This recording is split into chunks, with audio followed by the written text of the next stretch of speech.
In this video, I will show you how to delete YouTube history. So let's get started. First, open YouTube app on your mobile. Now tap on your profile icon located at the bottom right corner. Here you will find History section. Just tap on View All button.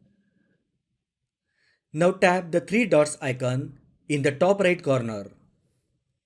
From the options, tap Manage All History. On the next screen, you can delete history manually or set up automatic deletion.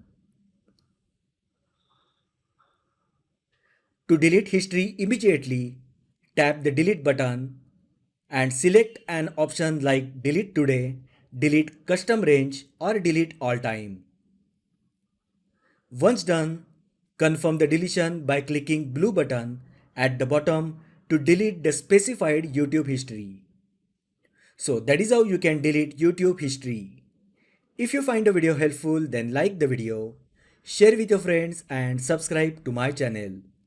Thanks for watching and I will see you in the next video.